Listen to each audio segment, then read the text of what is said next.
Hello everyone, it's Educatify here, back with a brand new video. Today we are going to learn about the network topology, and this is the fifth video on networking technology series. If you have not watched the rest of the video, make sure to watch it. The link is on the description below.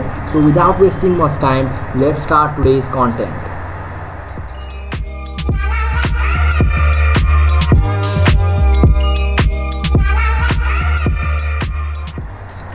So guys, let's get an overview of network topology. Actually, network topology is the interconnected pattern of network components. Or network topology may be a physical, which is actually mapping hardware configuration, or logical, that is mapping the path that the data must take in order to travel around the network. Or LAN topology is actually the cabling structure or the pattern of computers in local areas. So we are going to learn about the LAN topology, and there are three main types of LAN topology, that are bus topology, ring topology, and star topology. So we are going to discuss about all three of those. So let's start.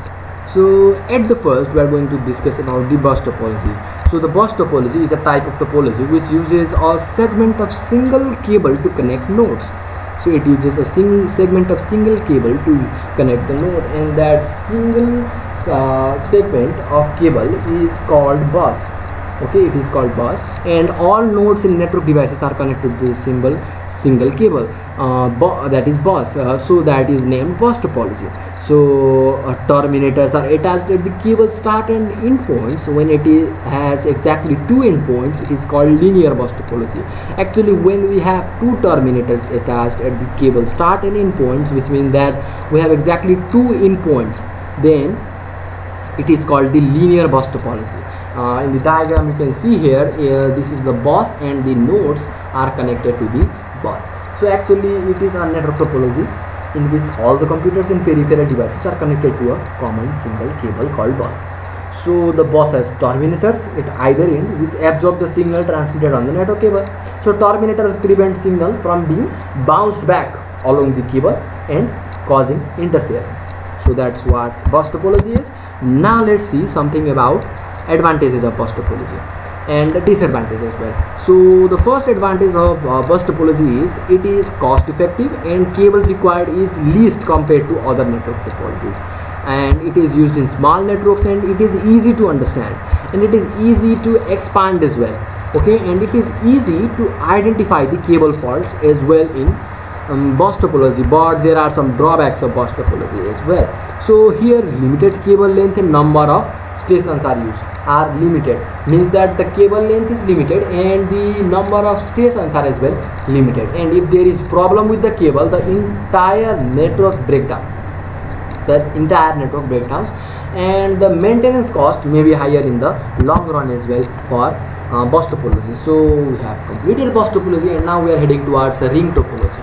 So ring topology forms a closed loop as each computer is connected to another computer, with the last one connected to the first is called ring topology. So it uses fiber optic cable to transfer data, and each and every computer has equal responsibilities. A number of repeaters are used for ring topology with large number of nodes. If the topology has large number of nodes, we have to use some number of repeater to strengthen and amplify the strength, and data is transferred in a sequential manner. So what actually physical ring topology is? It is a topology, network topology, or circuit arrangement in which each network node is attached along the same signal path to two other devices, forming a path in the shape of a ring.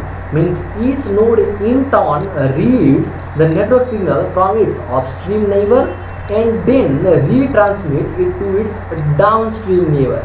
So signal quality is high. Thus data travels in one direction only from node to node around the ring. After passing through each node, it returns to the sending node, which removes it. So this is what ring topology is. Now let's jump about to some of the advantages and disadvantages of ring topology. Seeing about the advantage of ring topology, in this topology all computers in closed loop act as a client or server to transfer the information, and the transmitting network is not affected by high traffic or by adding more nodes, and it is cheap to install, set up and expand, and token passing makes ring topology perform better, and it reduces chance of data collision. So this were some of the advantages of ring topology. Now let's see some of the disadvantages of ring topology. Ring topology, it is difficult for troubleshooting, and in ring topology adding or deleting the computers disturb the network activity. So if you want to add or remove a computer, it disturbs the network activity, and failure of one computer disturbs the whole network in this topology. So this is the disadvantages of ring. So now we are going to head on towards star topology. Star topology is very famous and widely used topology. Actually, it is a type of topology which connects all nodes to central devices called either hub or switch through a cable, and it is probably the most common topology. Switch acts either as a repeater for data flow. It sometimes or acts as a repeater for data flow. It strengthens and amplifies the signal strength. So star topology can be used with twisted pair cables, optical fiber and coaxial cables. The hub, switch or concentrator manages and controls each and every function of the network. So again, let's see physical star topology. Actually, it is a network topology where each of the devices and computers on a network connect to one central either switch, hub or computer. Thus the hub and the leaf nodes and the transmission lines between them form a graph with the topology of a star. So data on a star network passes through the hub or switch or concentrator before continuing to its destination. So it as well sometimes switch acts also as repeater for the data flow. So now let's see some of the advantages and disadvantages of star topology. So using star topology we can get fast performance and low network traffic, and it is easy to troubleshoot, setup and modify the troubles, and the failure of one node has not affected the rest of the nodes.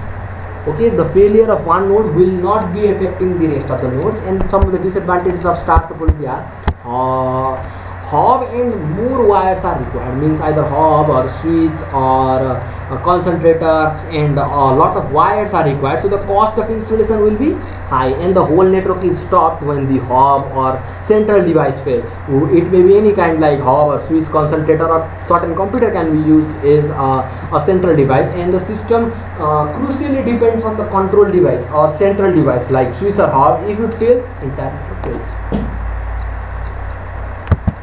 So here we come to the end. Thank you for watching, guys, and if you like this content, don't forget to hit the like button, comment down your feedbacks and share this video. And if you like this whole content that we are covering up, don't forget to subscribe to this channel, and have a wonderful day. Thank you very much.